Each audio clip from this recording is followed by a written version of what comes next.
Hi, I'm Charles Preston, and I'd like to introduce today's lab, which is a demo for the Emanations Lab dealing with denial of service attack for a wireless LAN. What we're talking about is radio frequency IEEE 802.11b, G, or N wireless LAN, also called Wi-Fi, in one of the band ranges that's used for Wi-Fi, which is 2.4 gigahertz or 2400 megahertz. To begin with, I'd like to describe the physical environment so you have a better idea of what's producing what we're seeing in real time. There are 3 laptops, 1 signal generator, and a Wi-Fi wireless LAN access point involved in this demo. An access point is what bridges radio frequency packets to a local area network. It's often called a router, but it's called an access point because it furnishes access to the wired network. The signal generator, which is represented by this software up here, or software window up here, allows us to set and change the frequency and the amplitude of the signal generator. This is a spectrum analyzer. I'll cover it in more detail in a little while to provide some context for what people are seeing for people who aren't familiar with the radio frequency environment. The bottom screen is a VNC connection, like the top Windows box connection, over a local area network Ethernet, hardwired using VNC in order to be able to display the screens at the same time. The third laptop is also a Linux laptop with a wireless client, and its only connection here is in the wireless network, which is created by client to access point to the other client. This machine, represented by the bottom screen and the terminal window, also has a wireless client that creates a separate wireless network from the one we're using here for VNC.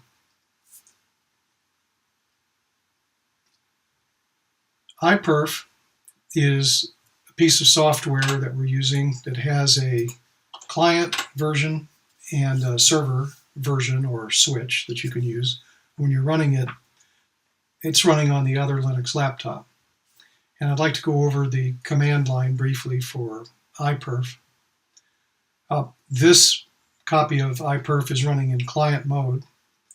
I'm telling it to connect to the Linux machine at this LAN address to give us an update of the throughput every 5 seconds and to run for 360 seconds. So I'd like you to watch the upper screen, which is the Windows machine running a spectrum analyzer when we start measuring throughput. A whole lot more energy is being sent and, of course, received in order to transmit data from one Linux laptop through the access point to another Linux laptop. And bear in mind that the throughput speeds that you're seeing, which are typically going to be 15 to 20 megabits per second for this demo, if we don't interfere with them, are affected by a lot of different things. So it's not going to be as steady as you might see on a wired network. But in general, without disturbance, it's going to be around 15 megabits per second. That's because it's a TCP connection, and TCP connections over this type of wireless LAN are only about 1/2 of the throughput that the radio interface states. So the radio interface for 802.11g might say 54 megabits per second, or for single channel 802.11n might say 70 or more megabits per second. But you'll still only see at the maximum about half of that for a TCP connection throughput. In order to get a good appreciation for the baseline throughput, we have to watch this for a while. It's going to vary. But if you look at it for a period of, say, 10, 20, 30 seconds, the average of that 10, 20, or 30 seconds is what you have to look at, and not every 5 seconds, because, as I say, different things can cause a halt, temporary halt, or hold up, and the client software and the access point software are constantly adjusting their software to drop back to different forms of modulation if needed, based on the bit error rate and the number of retries to send packets. There is error correction at the radio level and not just with TCP IP. I'm going to stop this, and when I stop it, you'll see that immediately that amount of radio frequency energy quits being transmitted by the two clients and the access point involved in this. And what you're seeing in this area is just the beaconing that takes place with normal access points 10 times per second, or every 100 milliseconds. A beacon is sent out, which allows you not only to locate, connect, and attach to the access point, but it's also useful or necessary for other wireless LAN timing. So it's not normal, or wouldn't be normal, to try to turn a beacon off to try to keep people from being able to connect to your wireless LAN that you want hidden. It just won't work very well. So as far as the upper screen, let's take a look at our instrumentation. On the Windows screen, there is a hardware spectrum analyzer dongle with an antenna attached to it, and it's basically a receiver. And the receiver is sweeping up through these frequencies. This is the frequency band for what's called the industrial, scientific, and medical band, allowing the use of all kinds of unlicensed devices, including cordless phones and microwave ovens, that transmit, in addition to this type of Wi-Fi network. It's about 2400 megahertz, which is about 24 times as high in frequency as the FM broadcast radio network. I can turn on some parts of the display that will make operating this more clear. If I turn on what's called the current display, what you're seeing is a representation of the bandpass of the receiver as it sweeps across all of these frequencies, from, typically with spectrum analyzers, from low to high, from left to right, and then quickly back again, and it sweeps across. Every time it encounters some radio frequency energy that's in the bandpass, it displays it on the screen, and the colors are representative of the amplitude. So red is stronger than orange, which is stronger than yellow, which is stronger than green, which is stronger than blue. So this is a representation of the spectrum analyzer encountering radio frequency energy in the very short beacon transmissions. And what we're seeing here is not the waveform that's being transmitted right now. If we want to see the waveform, what we have to do is build up the waveform over a period of time with multiple samples, which we're doing right now. And you can see that the waveform, even though we're saying, well, this is on channel 4, which is 24 or 27 megahertz at the center, channel 4 doesn't use just 5 megahertz. The channels, and I'm going to change it so you can see the relationship of the channels. The channels used for Wi-Fi are spaced by the IEEE every 5 megahertz. But it clearly takes more than 5 megahertz to transmit one of these signals. So for research purposes or lab or demo purposes, I have this set on channel 4. In the real world, around other Wi-Fi networks, you'd never set one on channel 4 because it will cause interference in nearby channels like channel 6. So 4 will interfere with 6 and 6 will interfere with 4. Whereas if we use only channels 1, 6, and 11, Wi-Fi access points and clients on those channels will cooperate with each other so everybody gets some throughput. But for this purpose, where we're not interfering with anybody, channel 4 will be fine. And let me show you the correspondence between amplitude, which is up here. Amplitude is up around minus 50 dBm, that's decibels relative to 1 milliwatt. So it's below 1 milliwatt because of what happens to radio signals once they leave an antenna. And you can see that the amplitude is falling off by the time we get out to channel 3. In channel 2, the amplitude is much smaller. You can see approximately the same things on the waterfall display because the brightest colors are in the center and it shades off to blue at the edges, and that's representing the amplitude. In the top graph, frequency is left to right, and time isn't particularly involved. In the bottom waterfall display, the time is starting at the top, stretching out toward the bottom in a 1-minute segment, and the amplitude is represented by color, the frequency is represented left to right again.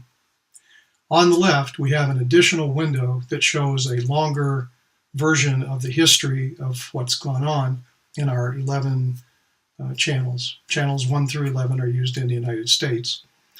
In channel 1 through 11, we've got several minutes of history. If we continue to let this run, we'll have even more. All right, so clearly, again, this is real time.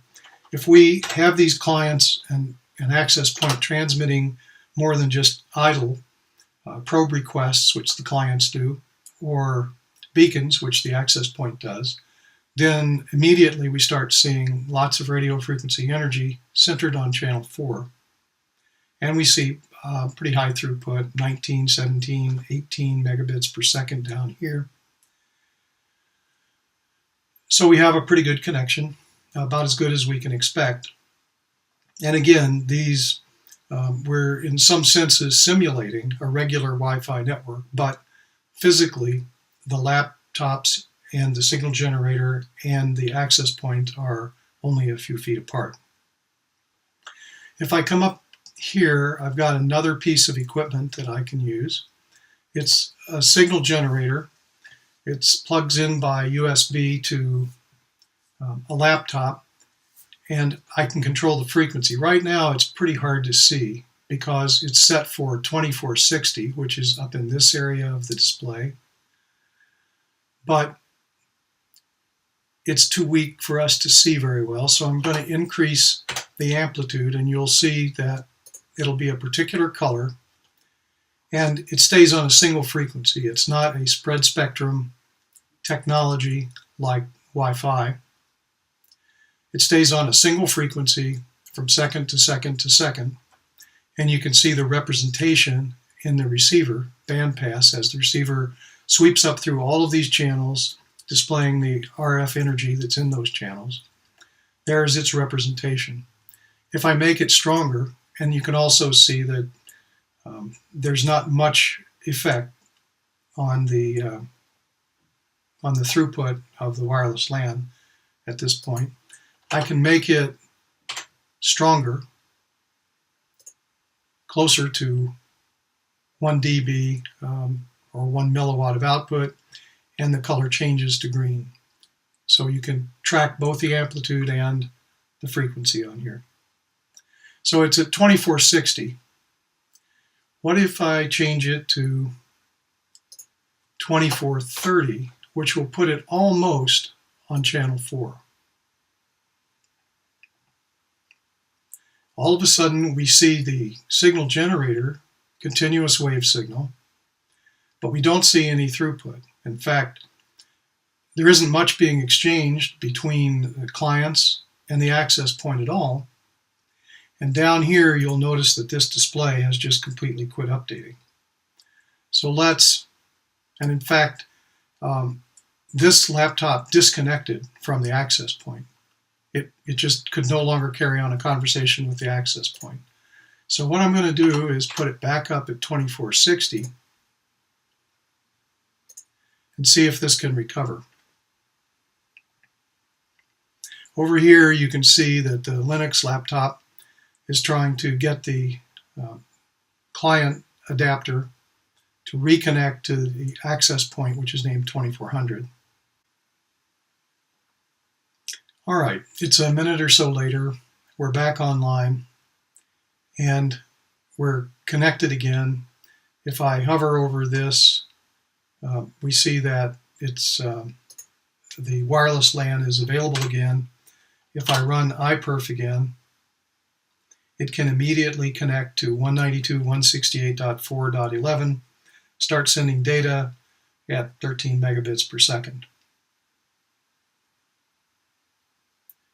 And again, it may take several seconds and a short period of time, and we have to start averaging the speeds as it settles, as both the client and the access point negotiate over what protocols they support, the fastest they're able to go, the bit error rate, the number of retries, and so forth. So the throughput's now climbed back up to 15 megabits per second, which is pretty good.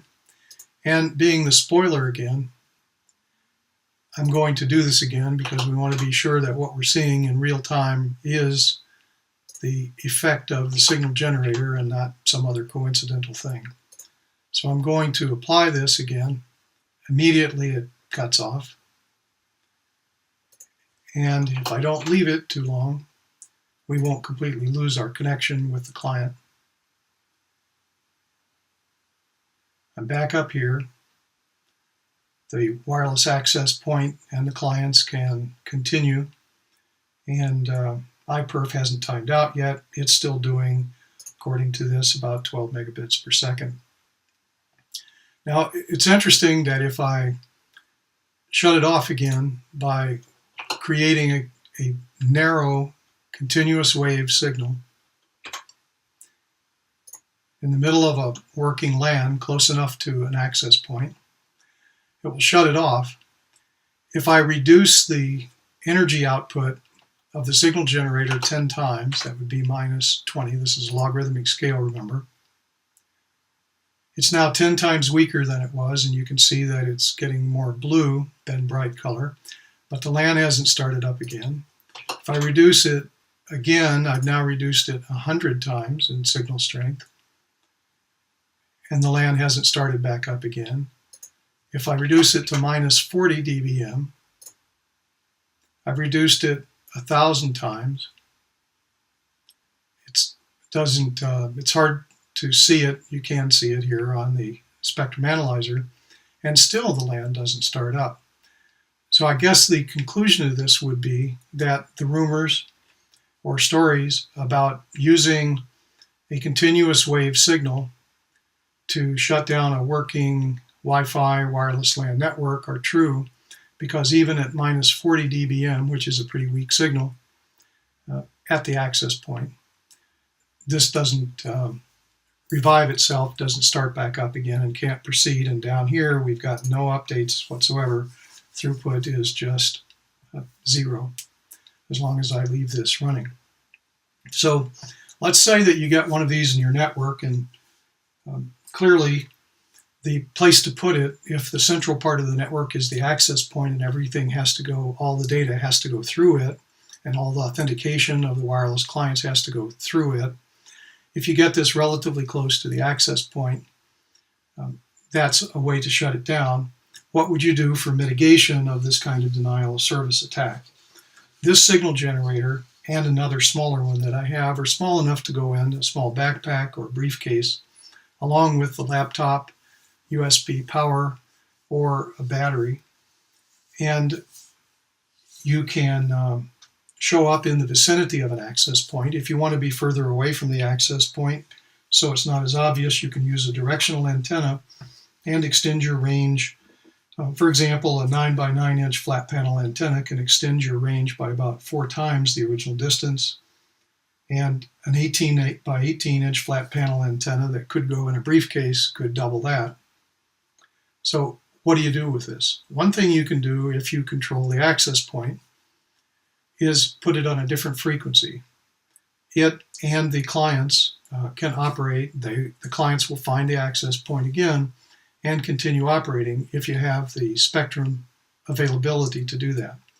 If you don't, what you'll have to do is use something like this spectrum analyzer, possibly with a small directional antenna, in order to look for interfering sources like a continuous wave generator. Because if you try to use something like Wireshark and capture radio packets, this just doesn't show up. It's not a properly formed 802.11 radio frame at the radio level or the lowest level that we deal with logically. So it just won't be seen, and you won't have any idea what's causing the access point not to work. If a directional antenna is being used, you'll have to go around the access point or circle the access point until you are in the same line as the directional antenna to the access point in order to see very much radio frequency energy and be able to physically locate the continuous wave generator and turn it off. So that's the cause, that's the effect, that's the mitigation, and that's the end of this demo. Thank you.